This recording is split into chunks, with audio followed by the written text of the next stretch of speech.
Why was she the only one not looking at the map when the briefing began? Everyone else leaned forward, elbows on the table, eyes tracking routes and choke points. She stood near the wall instead, silent, still, as if she didn't belong there at all, and in a way she didn't, at least not in the way they understood belonging. Nova Kincaid was smaller than everyone in the room, not fragile, just compact. Her uniform was clean in a place where cleanliness was a liability.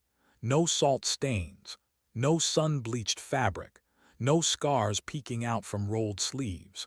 She looked unfinished, like someone who had been issued a role she hadn't earned yet.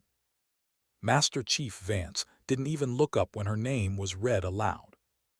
They had asked for a sniper, a shooter with miles on their boots and ghosts behind their eyes. What they received instead was a specialist with no confirmed kills, no combat deployments, and thousands of hours inside simulations no one in the room respected. Someone laughed quietly. Someone else muttered, "Gamer kid." Nova heard it. She always did.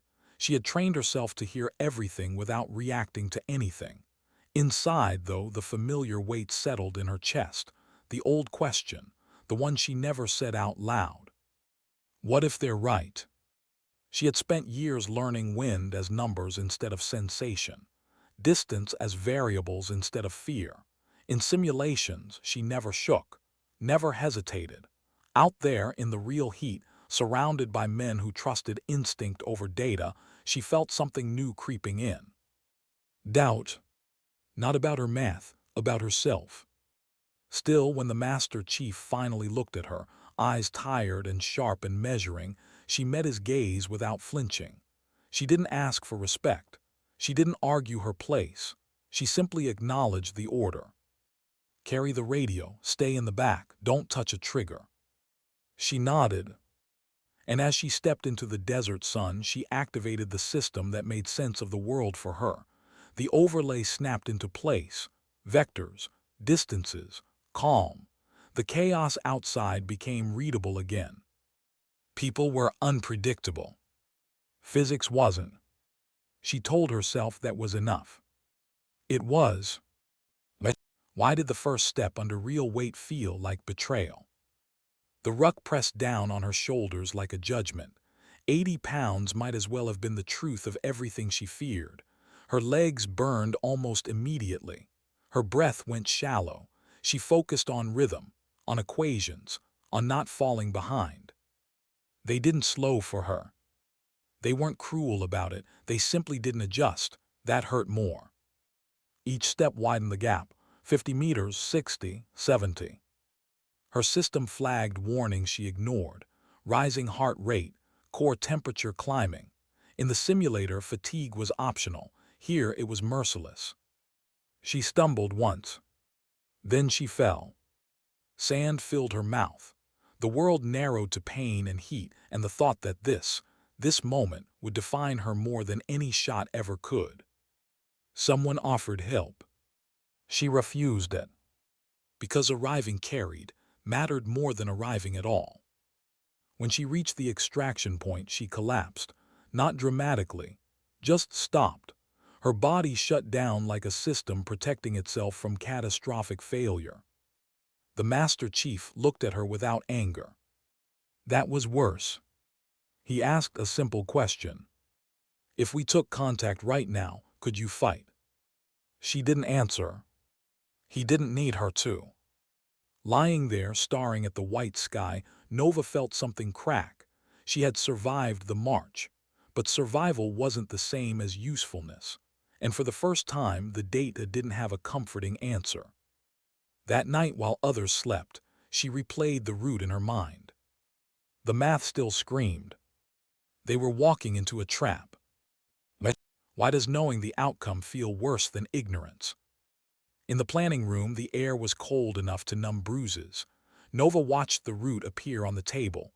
Clean lines, confident decisions, a plan that looked perfect to the human eye. To her, it looked like a funnel. She hesitated before speaking. Every instinct told her what would happen if she did. Still, she spoke. She showed them probabilities, patterns, terrain histories, the ridge no one wanted to consider. They dismissed it. Not because she was wrong, because she was new. Because accepting her data meant questioning decades of instinct. She swallowed the frustration and accepted her position at the rear again, carried the radio, kept quiet, kept the system on. When the helicopter dropped them into darkness, she saw something no one else did. A flicker, a pulse, a warning. She said something. They ignored it. She followed anyway, because sometimes obedience feels safer than being right. Why does terror feel louder than gunfire? The ambush shattered the night without warning. Light, noise, impact. The wadi became a throat closing around them. Bullets snapped past with intent. Someone screamed. Someone went down. Blood didn't look like it did in simulations. It smelled. It pooled. It made everything real. Orders came fast, confused, urgent. The radio felt heavy in her hands. Her fingers wouldn't cooperate. Fear flooded systems no algorithm could override. She wanted to disappear. Instead, she looked up and saw the pattern. The rhythm of fire wasn't random. It was conducted, controlled. There was a mind above the chaos, a single node directing the violence. Too far, too high, too impossible. Except impossible was just another variable. When she told them she could take the shot, no one believed her. Not really, but no one had a better option. The mortar team was setting up. Time was collapsing. She lay in the dirt and became something colder than fear. She didn't think about the man. She thought about the math. Why does pulling the trigger feel quieter than living with it afterward? The bullet traveled longer than she expected. Seconds stretched. The world held its breath. The first shot missed. Not failure information. She corrected. The second shot was fired into empty air, ahead of where the man was, ahead of where he would choose to be. She trusted the equation more than instinct. He ran. He adjusted. He stepped exactly where the future said he would. When the heat signature disappeared, the canyon went silent. Not peaceful, just stunned. The ambush collapsed without its brain. The firing stopped. The trap loosened its grip. They lived. She didn't feel victorious. She felt hollow. Why does survival demand more after the danger is gone? Extraction wasn't clean. Carrying a wounded teammate up shale felt worse than the ruck march ever had. Her muscles screamed. Her vision blurred, but she didn't drop the rifle. Not because it was a weapon. Because it was proof. When they finally lifted off, she shut the system down. For the first time in days, she saw the world unfiltered, and it terrified her how much harder it was to look at. In the debrief, they questioned the shot, called it luck, called it error, called it something easier than accepting what it meant. Until the Master Chief spoke. He didn't praise her. He validated her. That mattered more. Later, alone, Nova sat on her bunk staring at her hands. Clean now, still trembling, she realized something she hadn't expected. Killing hadn't broken her. How easy it had been, that's what scared her. She didn't know yet what kind of soldier she would become, or whether she could ever fully turn the system off. But she knew this. Sometimes dignity doesn't speak. It simply acts. Why did the weight feel heavier once she realized no one was watching her anymore? The moment they stepped off the concrete and into open terrain, the formation tightened without her. Not intentionally, not cruelly, just instinct. The kind built over years of moving together, of trusting the pace of bodies that had bled side by side. Nova felt the shift immediately. The subtle way the line pulled forward, the way she became excess mass at the rear.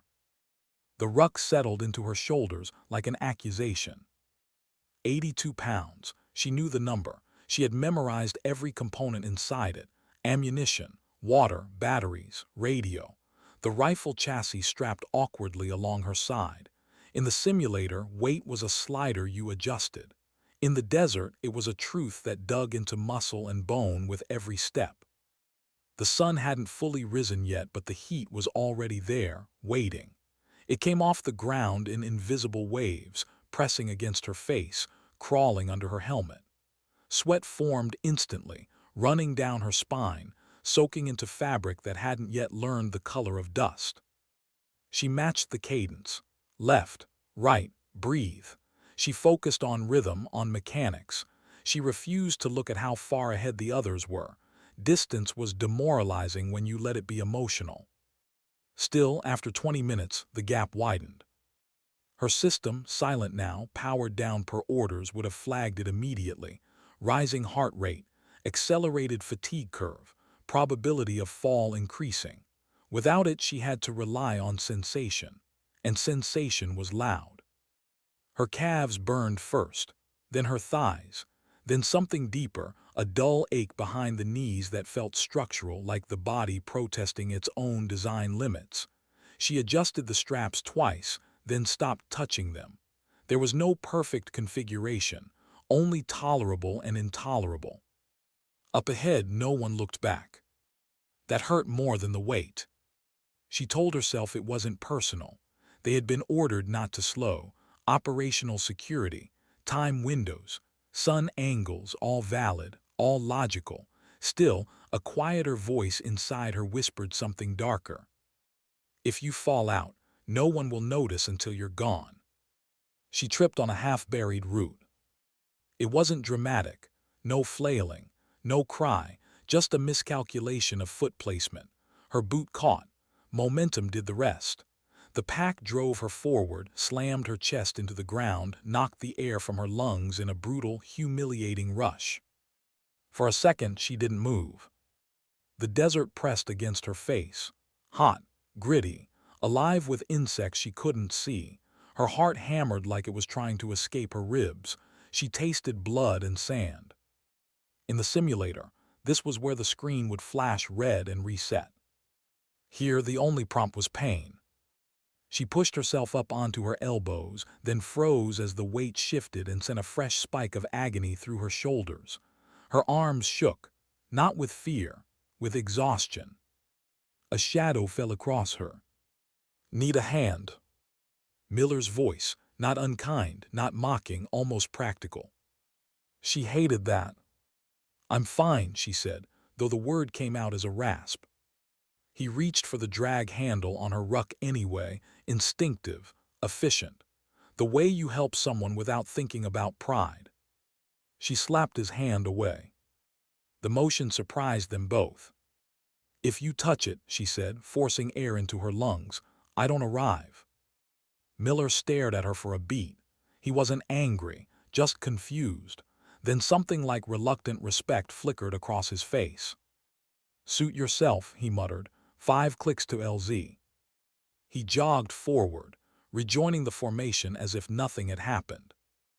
Nova stayed where she was for another 3 seconds, not because she needed to, because she needed to choose to stand up. When she did, it felt like lifting someone else's body. She didn't think about the pain after that. She broke the world into numbers, steps, 10 at a time, hydration intervals, breathing cycles. She imagined vectors pushing her forward, forces acting en masse. Physics didn't care if you were small, only if you applied enough will to move. The desert watched silently. By the time the extraction point came into view, a cluster of rocks barely distinguishable from the rest of the landscape, her vision had narrowed, edges blurred, colors dulled. She registered the team only as shapes. She stepped into the perimeter, and her legs simply stopped. No warning, no drama. One moment she was upright. The next she was on her knees, then on her side, pinned by the ruck like an insect caught under glass. She didn't cry out. She just breathed, in, out, each breath shallow and burning. "Time," Vance said. She opened one eye. He stood over her, stopwatch in hand, expression unreadable. "You made the window," he continued, flat, almost disappointed. Barely, he didn't say, but it hung there anyway. She tried to sit up, failed. Her arms trembled violently, muscles firing without coordination. Her body had reached a threshold it hadn't known existed. Vance crouched, blocking the sun. "If we took contact right now," he asked calmly, "could you move to a firing position?" She swallowed. "Could you drag a teammate if he went down?" The question wasn't rhetorical, it wasn't cruel, it was operational. She searched herself for an answer that wasn't a lie. "No," she whispered. Vance nodded once. He made a note in his book. The sound of pen on paper felt louder than gunfire. "You survived the movement," he said, "but survival isn't the metric." He stood and walked away. Nova lay there staring at the sky, feeling something break loose inside her chest. Not anger, not shame, something colder. Recognition. She had built her identity around precision, around being right, around numbers that didn't care about perception. But out here, correctness wasn't enough. You had to be effective when it hurt, when it mattered, when the data stopped helping. She rolled onto her stomach and began crawling toward her rifle. Not because she needed it, because she refused to leave anything behind. The operations center felt unreal after the heat. Cool air, controlled light, the hum of electronics replacing the scream of wind. Nova sat at the edge of the table, muscles twitching involuntarily, sipping electrolyte solution she couldn't taste. She watched the map populate with icons, routes, angles, possibilities, and saw the trap immediately. Her stomach tightened. She hesitated. She remembered the note in Vance's book: physically unfit, liability, words that would follow her back home if she didn't disappear soon. But the math didn't care about her evaluation. "Permission to speak," she said. Vance didn't look at her. "Make it fast." She plugged in the drive. The map changed. Red zones bloomed like infections. Probabilities dropped. The wadi lit up like a throat waiting to close. Silence followed. 12%, Vance repeated. She nodded. "Against this cell." He dismissed it. He had to. Accepting it meant questioning himself, questioning experience earned in blood. Nova felt the familiar cold settle in her chest, the feeling of watching a simulation you know will end badly. She stopped arguing. When the plan was finalized, she adjusted her harness and stood. She would carry the radio. She would stay in the rear. But she wouldn't turn the system off. Because if the numbers were right, someone had to be watching. And if they were wrong...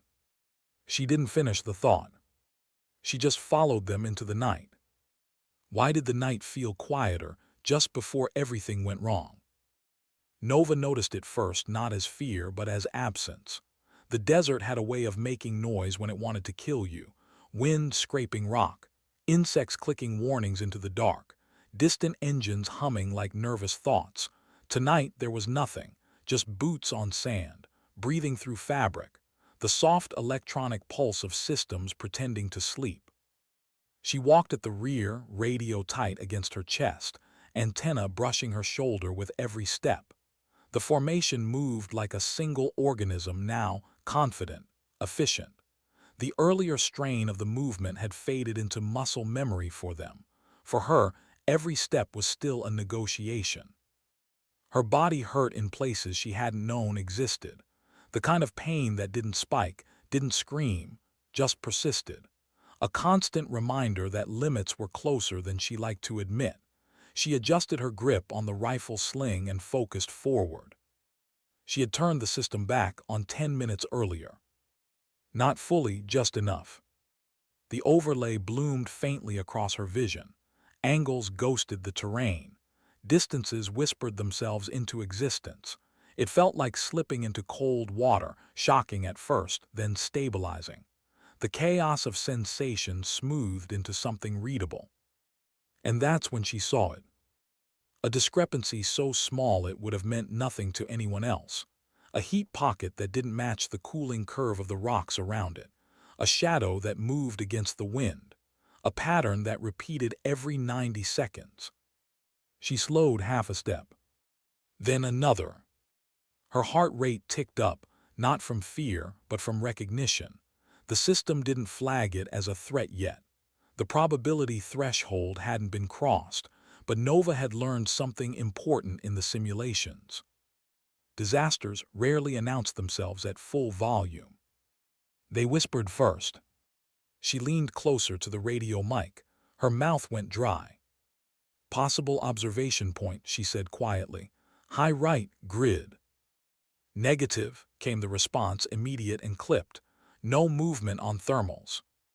She swallowed, its intermittent masked. A pause. "Then stay in your lane." The words weren't angry, they were final. Nova nodded even though no one could see her. She fell back into step. Obedience was easier than insistence. Obedience didn't risk credibility she barely had. Still she watched. The terrain narrowed as they approached the wadi. The walls rose slowly, subtly, like hands beginning to cup. Sound changed there. Footsteps echoed wrong. Air moved differently. Her system compensated automatically, adjusting for reverberation. Her palms started to sweat. She remembered the map, the funnel she tried to explain, the red bloom no one wanted to see. She whispered to herself, barely audible, "Please be wrong." The first shot cracked the night open. Not loud at first, sharp, precise, like someone snapping a ruler against stone. A fraction of a second passed before the sound reached her, then another before the chaos followed. Contact right. The world exploded into motion. Muzzle flashes stuttered from the ridge. Dirt kicked up around boots. Someone yelled. Someone else fell hard enough that Nova felt it in her chest. She dropped instinctively, pressing herself into the ground, radio clutched tight. Her heart slammed so hard she thought it might knock her unconscious. The system flooded her vision now, unrestrained. Threat vectors, fire arcs, probability spikes. Too many. This wasn't harassment fire. This was control. She crawled to the nearest rock, breath ragged, mind racing faster than the system could stabilize. The canyon amplified everything. Shots overlapped. Commands tangled. Left flank suppressed. Man down, man down. Where's the mortar? Nova's fingers trembled against the radio. She forced them still. Panic was noise. Noise killed. She scanned. And there above the chaos, she saw it. A single node. Not a shooter firing wildly. Not multiple uncoordinated positions. One elevated point, shifting angles, adjusting cadence. The entire ambush bent around it like gravity. Her mouth went dry. That's the brain, she thought. That's the whole thing. The distance calculation ran automatically. 1,987 meters. Moving target. Crosswind variable. Elevation disadvantage. No one would take that shot.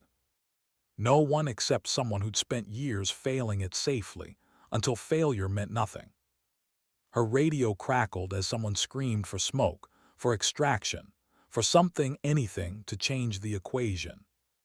Nova raised her head just enough to see Vance crouched behind a rock, shouting orders that weren't landing fast enough.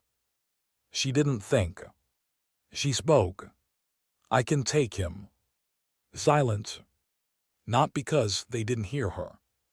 Because they didn't believe her. "Say again," Vance snapped. She swallowed. "High node 2 kilometers out, I have solution." Someone laughed short, sharp, disbelieving. "That's not a shot, that's a prayer." Nova adjusted her position, sliding the rifle forward, settling into the dirt. Her body screamed in protest. Her shoulders shook. Her arms felt hollow. "I've trained this," she said, "thousands of times." "In VR," someone shot back. "Yes," she answered, "where missing doesn't kill anyone." Another pause, longer this time. Rounds slammed into the rocks near Vance. Stone chipped, Someone cursed. How long? Vance asked. She closed her eyes for half a second. 10 seconds. Miss. Then we find another way. He stared at her. She could feel it even without looking. Then he nodded. Take it. Her world narrowed. She blocked out the noise, the screams, the chaos, the blood she could smell even from here. She let the system take over the parts of her that were shaking. Wind inconsistent, temperature dropping, target movement adaptive. She tracked him, not the man but the pattern. The way he favored his left after firing, the pause before relocation, the human habits that never showed up in raw data until you looked long enough. Her finger rested on the trigger. She hesitated, not from fear, from the weight of what came next. This wasn't a simulation reset. This was permanent. This was a man who would not go home, a decision that could not be undone. She remembered lying in the sand earlier, unable to move, being asked if she was useful, being told survival wasn't enough. Her finger tightened. The first shot broke clean. She felt it more than heard it. The recoil traveled up her arms into her shoulders, rattling bone and nerve. She tracked immediately, watching the round miss by a fraction. Not failure. Data. The man moved exactly as predicted. Hard right, down 2 steps, pause. She adjusted. Her breathing slowed. Her heartbeat faded into the background. The second shot left the barrel like an answer already decided. She didn't watch it land. She watched the node disappear. The firing stopped, not instantly but unevenly, like a body realizing too late its head was gone. Silence spread outward. The canyon exhaled.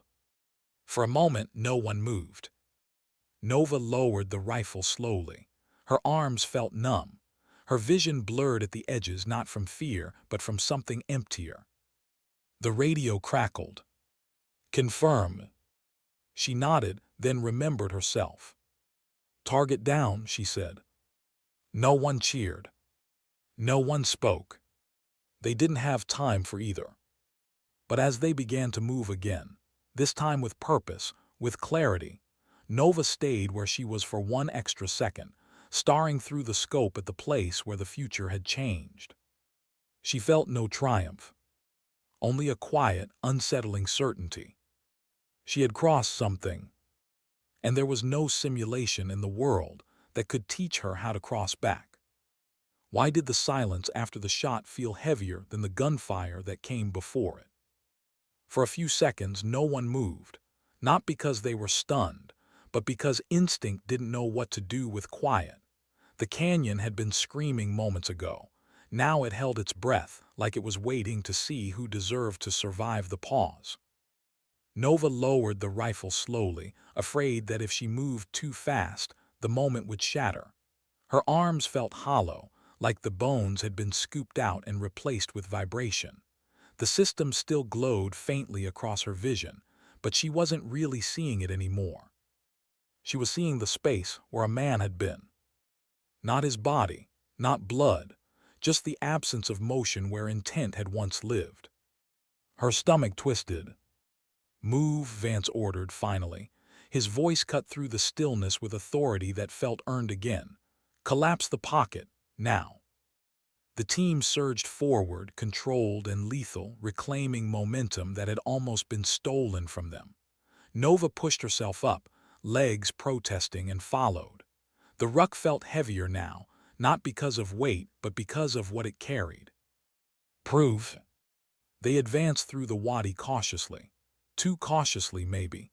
Trust had been shaken, not in each other, but in the world. Every shadow felt like a lie waiting to correct itself. Nova stayed at the rear, radio pressed to her ear, relaying coordinates, status checks, fragments of calm into channels still buzzing with adrenaline. Her voice surprised her. It was steady, flat, like someone else was speaking through her. She wondered if this was how dissociation felt. They reached the first casualty, Tors, hit in the leg, bleeding controlled but pale, jaw clenched so hard his teeth shook.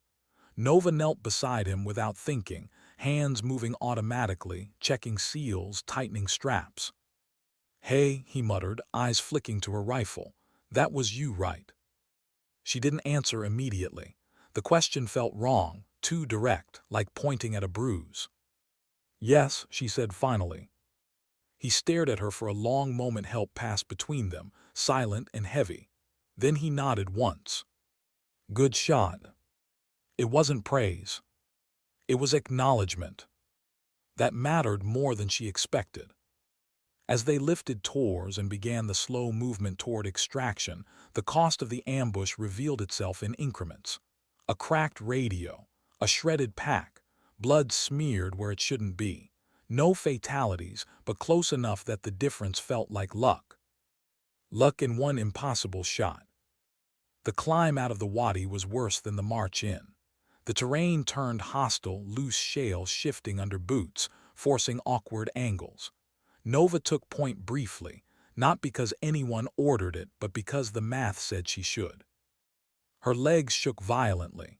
She leaned into each step, calculating load transfer, conserving momentum. When Tors slipped, she caught him without thinking, pain flaring up her spine as the weight transferred. She didn't drop him. She didn't even consider it.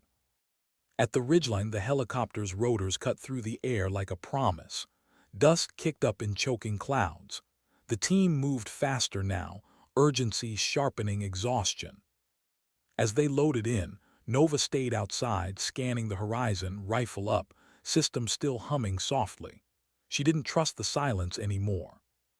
"Nova," someone shouted, "get in." She took one last look through the scope. Nothing. Only then did she climb aboard. The flight back was quiet.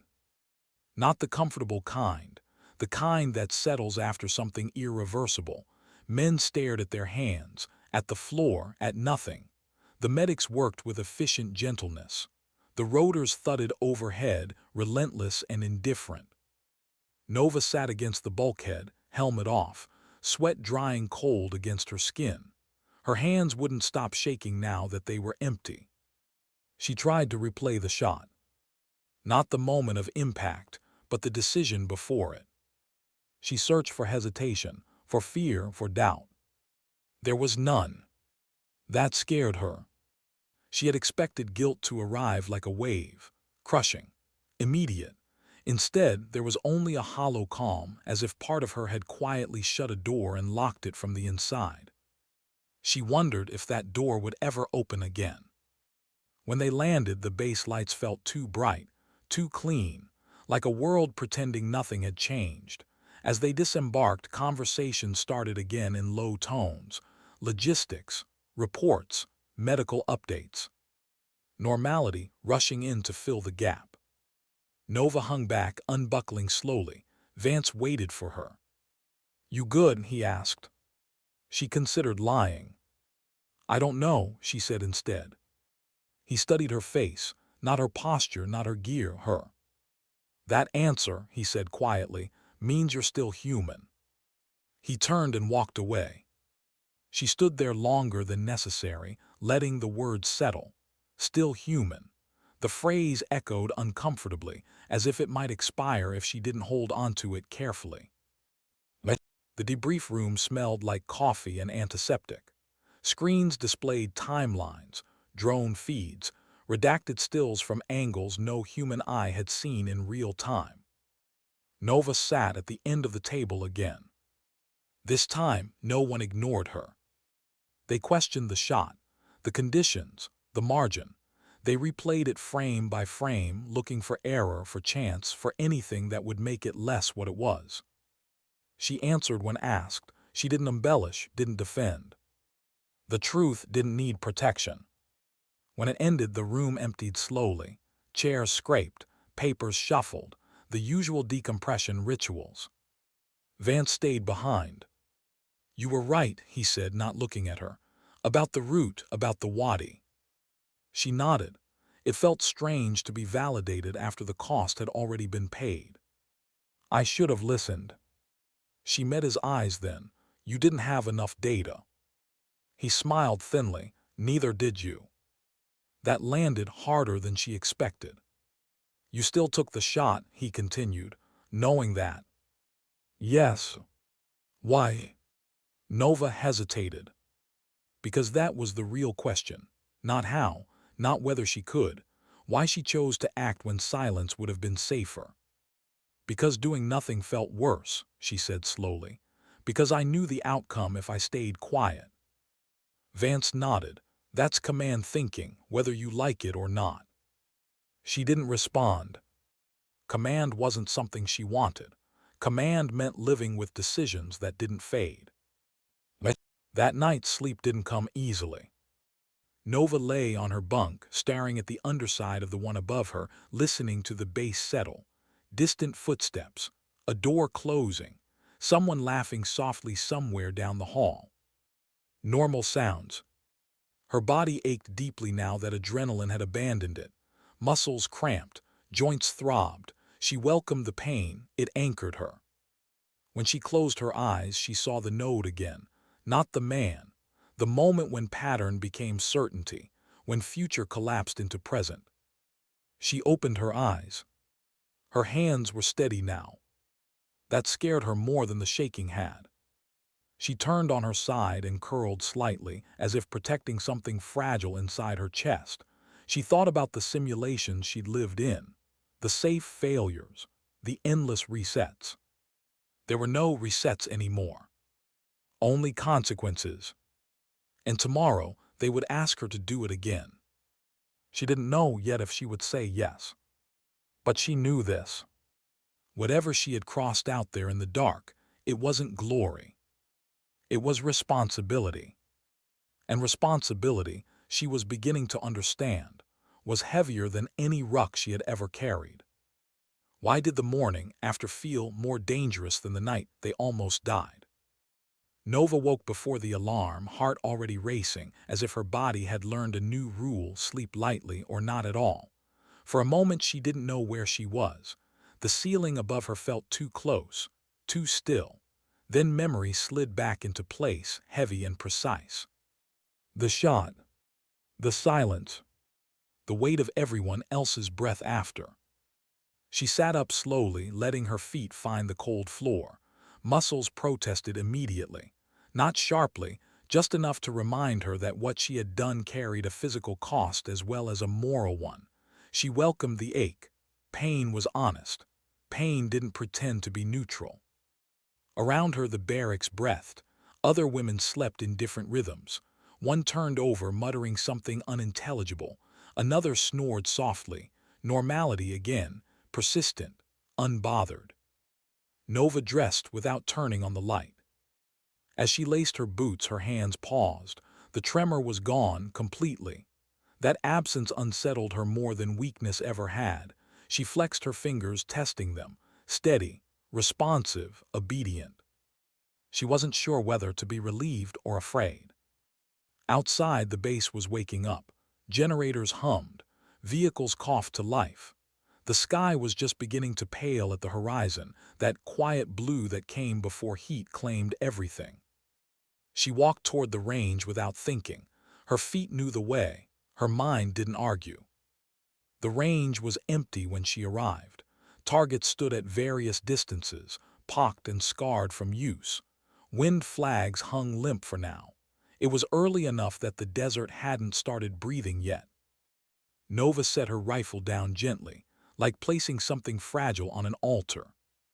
She didn't activate the system. Instead, she lay prone and looked through the optic the old way. No overlays, no vectors, just glass and distance and the faint shimmer of heat rising off sand. Her breathing was uneven. She exhaled slowly, counting, in, out again. She didn't fire. She couldn't. Her finger rested on the trigger, pressure building, then easing. The target blurred slightly. She blinked hard.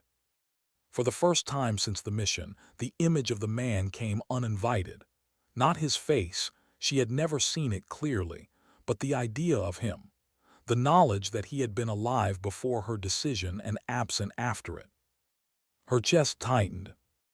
This was the part no simulation prepared you for.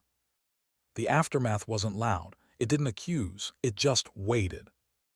Nova pulled her finger away and rolled onto her back, staring up at the sky. She felt foolish for thinking the hardest part would be the shot itself. Footsteps approached. She didn't look up. Couldn't sleep, Vance asked. She shook her head, couldn't stop thinking. He stood beside her for a moment, then sat heavily on the ground back against a crate. He looked older in the daylight, lines deeper, eyes dulled by familiarity with nights like the one they'd survived. "You're not broken," he said, as if reading her thoughts. She frowned slightly. "You don't know that." He smiled without humor. "I know what broken looks like. This isn't it." She sat up slowly. "Then what is it?" Vance considered. "It's the part where you realize competence has consequences." She nodded. That felt right. "They're talking," he added. She stiffened. "About what?" "About you." Of course they were. "What kind of talking?" she asked. "The kind that happens when something doesn't fit the box they've been using for years." She absorbed that quietly. Boxes had always been her enemy, too rigid, too small. "They want you on the next stop," Vance continued. "Forward, not rear." Her stomach twisted. "Because I'm good at this?" she asked. "Because you see things others don't," he said. "And because now they trust you." Trust. The word landed heavily. She didn't respond. Vance stood, briefing in 30. When he walked away, Nova stayed where she was, watching dust swirl in lazy patterns near the ground. Trust felt heavier than doubt. Doubt belonged to her alone. Trust belonged to others and could be broken. But the briefing room felt different this time. Not warmer, not friendlier, just oriented toward her. People waited when she spoke, looked at her when maps changed, asked questions that weren't traps. She answered carefully. She noticed something else too, a subtle shift in herself. She no longer rushed to fill silence. She allowed pauses, let people sit with uncertainty. Command thinking, Vance had called it. She didn't like how easily it came now. The mission was smaller, cleaner, recon with potential interdiction if necessary. Lower risk, they said. She knew better than to believe that. As the plan unfolded, she saw weaknesses, not fatal ones but friction points. She flagged them quietly. They adjusted. No one dismissed her. That should have felt like victory. Instead, she felt a strange grief for the person she'd been before, when being ignored had been painful but simple. They moved out that evening under a sky bruised with clouds. A storm threatened in the distance, lightning flickering silently like a nervous system firing. Nova took point. The weight on her shoulders felt familiar now, still heavy but manageable. Her body had adapted, or maybe her mind had. She scanned constantly, system active but restrained. She trusted herself more now, trusted the way patterns felt, not just how they looked. Halfway to the objective, she stopped abruptly. The team froze behind her without question. She crouched, examining the ground, tracks fresh, wrong direction. Her pulse quickened. "Contact passed through here," she whispered, "minutes ago." Vance moved up beside her, hostile. She hesitated. "I don't know," she said, "but they're moving fast and not hiding." That worried her more than concealment would have. They adjusted course, flanking wide. The storm rolled closer, wind picking up, masking sound. Nova felt that familiar tightening in her chest, the prelude to action, but beneath it something new stirred. Restraint.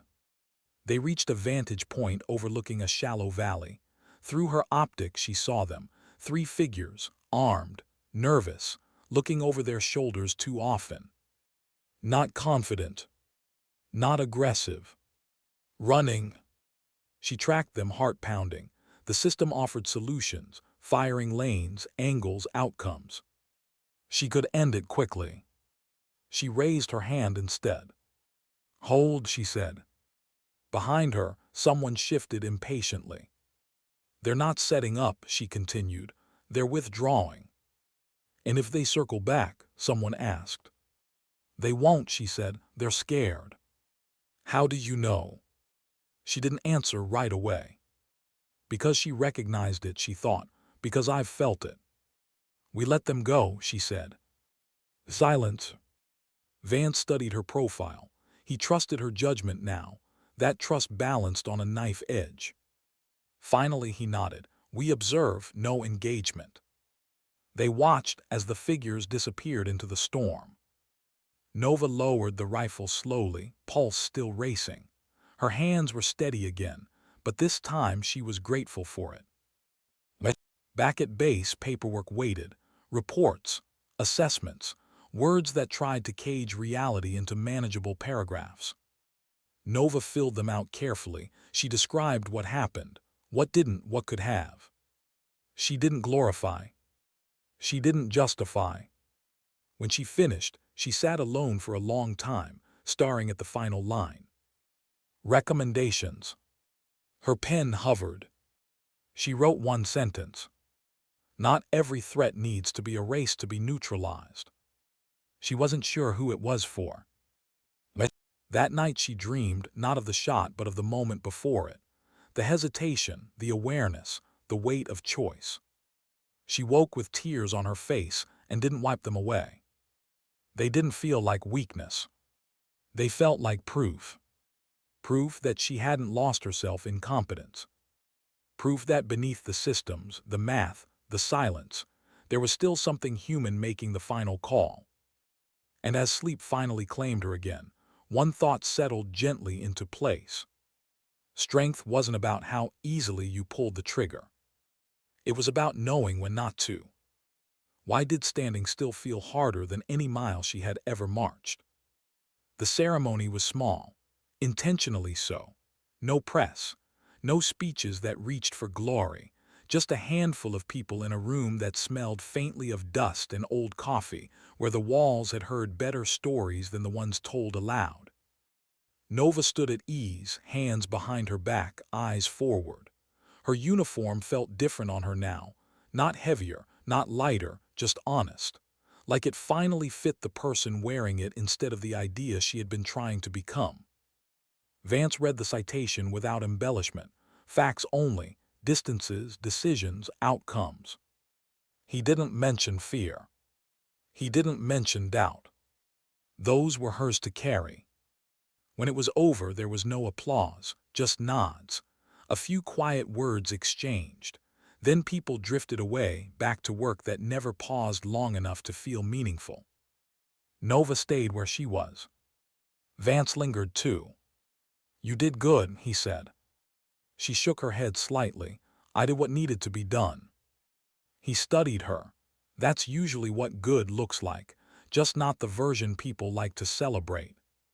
She absorbed that in silence. After he left, she stepped outside into the sunlight. The desert stretched endlessly beyond the wire, unchanged by recognition or regret. Wind moved across the sand, erasing tracks almost as soon as they were made. She liked that about it. Her transfer orders came 2 weeks later. Not a promotion, not a downgrade, a shift. She was being reassigned to a training cell. Simulation design, systems evaluation, field integration. The irony didn't escape her. The same people who once scoffed at her hours in virtual space now wanted her to build worlds for others to survive in, to make mistakes in safety, to learn patterns before those patterns learned them back. She read the orders twice, then a third time. She felt relief first, then guilt, then something like purpose. On her last day with the unit, she packed quietly, fewer things than she'd arrived with, less armor, more understanding of what mattered.